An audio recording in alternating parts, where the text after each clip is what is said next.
Empathy, in my opinion, is heavily misunderstood.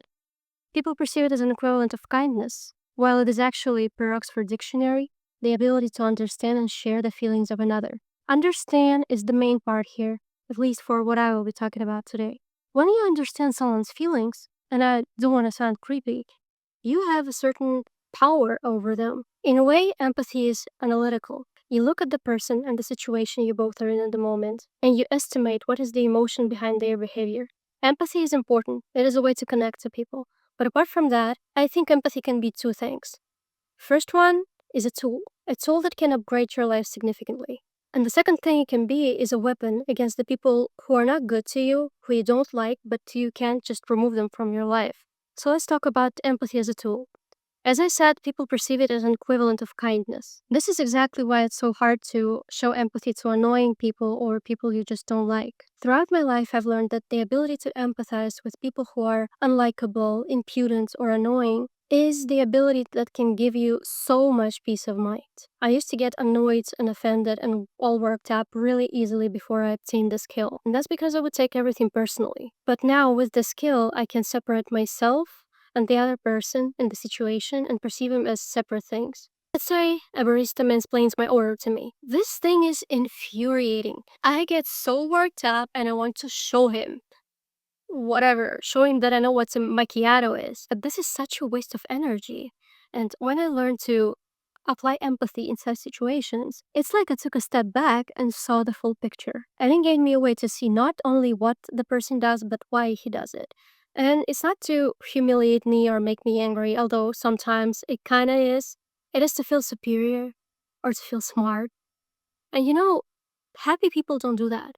Really confident people also never do that. That person's headspace is such a shithole that this pathetic attempt to feel superior is the only way that they can make themselves feel good. And when you really internalize that thought, you start to feel pity for them. And it might not be nice of you to be pitiful of someone, but you will feel so much better. And that person will never know, unless you will act like an asshole, which I don't recommend. I was also talking to my friend the other day, and she has a strong case of road rage. She's a mom with her kid, and we live in an awful city when it comes to traffic, and the driving culture is also fucking atrocious. So she was treated like a woman in a second world country driving a car, And that's basically was why she had such a hard time dealing with this rage. And she told me that the thing that helped her is to imagine that, for example, the person that cut her off, that he has a woman given birth in his backseat. So he has a good reason to be in such a rush. Or that an obnoxiously slow driver in front of her on a single line road has like a box of fine china in his backseat. So we get the idea, it's like reframing. So in my case, it was analysis. In her case, it was assuming the best of a person. But both of us were doing the same thing. We were getting into that person's shoes in order to control our own emotional reaction to our respective situations. My friend is better than I am, so her technique is more kind, but both are working, so pick whatever's on your morality range. Okay, let's get into the thing that you've came here for. Empathy is a weapon. I'm gonna lead with an example for this one. Let's say you had a conflict with your coworker. You have a couple options. You could get all Hulk mode, lash out, show everyone how right you are, and prove that you are such a professional and expert in your field.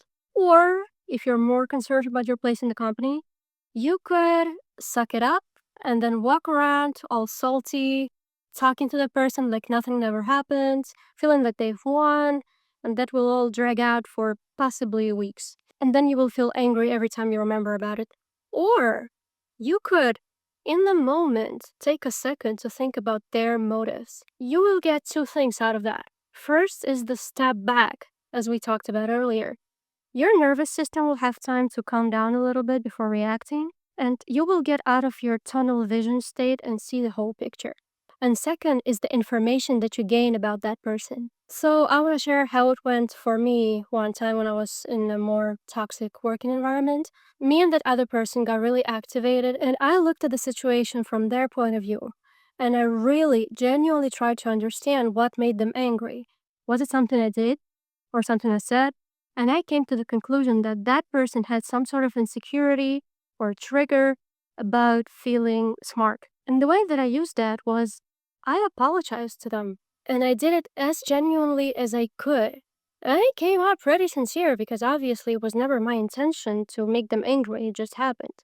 But I also included a little sting in my apology that I knew would piss them off. And sure enough, it worked. Their emotions were all over the place because they were already activated and they didn't do what I did. They didn't separate themselves from the situation.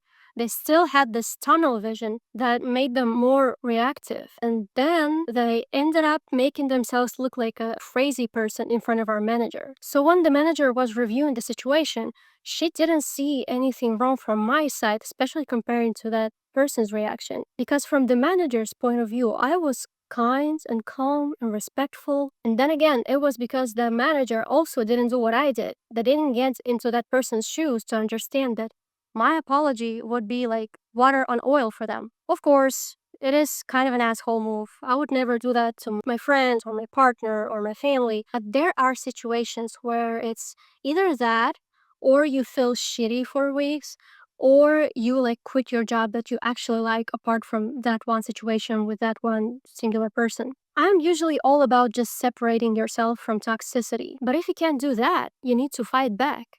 And you need to fight back in a smart way because if you do it in the stupid way, you will get consequences right in your face. And in order to do it in a smart way, you need to understand the full picture. You need to get into that person's shoes once again. You have to show them empathy no matter how little you like them. So the question is, okay, how do you do that? Because it sounds nice now when I'm speaking to you about it when you're home cuddly and cozy.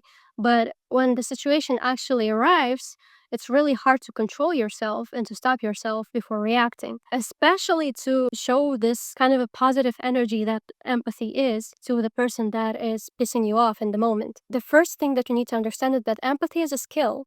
And like any skill, you can't just magically have it. You need to train it on simpler situations so that when a complicated situation arrives, you are prepared. Another thing that I want to point out is that the foundation of empathy is curiosity. It's not kindness. So instead of thinking, oh, that guy's an idiot, you start thinking, where is this coming from? What's happening inside his head? You're like an anime scientist, separated, not taking anyone personally, just observing and treating them like they're zoo animals. This is important because you are not doing that to excuse their behavior.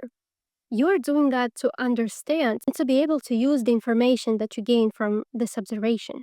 So in practice, you ask yourself a variety of questions like, what could that person be afraid of right now? What is that person protecting? Their ego, sense of superiority, their sense of being smart and respected. And to me, the best part is that once you do that inside of your head, nothing changes. But you can't perceive the conflict the way you did before. You can't perceive it as emotionally as you did before. You can't perceive it as emotionally as you initially did because now you see both sides of it. Another thing that helps a lot is remembering that often people are reacting to something else, not to you. They have some sort of a story or a memory in their head that you accidentally activated, like you pushed on a bruise. You are not the reason for the wholeness of their pain. You're just a trigger. So when someone overreacts, just keep that in mind. And finally, the most uncomfortable part is that empathy requires you to understand that in other circumstances, in other state of mind or anything, you could be that person that's overreacting and being emotional and being an asshole. And that, I think, is the reason to cut some slack to people, to let them be assholes sometimes and not discharge them completely. Because, I mean, yeah, it was fun to lash out to you guys about my annoying coworkers, but I also had like coworkers about whom I thought that, whoa, they're such like an annoying bitch. I could never be close to them. But in reality, it was in that situation, yes, they were kind of a bitch. But later, because I kept, an open mind, I could befriend them and it would lead to a beautiful relationship that now really supports me. Okay, so that's all I have to say on this topic. And I really wanted to speak about it because I don't know, I've just been thinking about it for a long time, and this script took me a long time to put together. I hope it's not obvious to some of you because I know that to me, empathy was a blind spot. I didn't even know that I had problems with it until I took a test, and it turned out that I'm on a lower spectrum of being empathetic. And then I really looked into my life and I realized that that's probably true. And then I struggled with it. And this reframe really helped me dig into it and understand it and use it to my advantage and to advantage of my relationships with all of the people that I want to be close with. So yeah, if it was or wasn't obvious to you, please share that in the comments. I would really love to talk about it because my perception is not an average, I guess. So it would be really cool to see what you have to say. Okay, bye bye.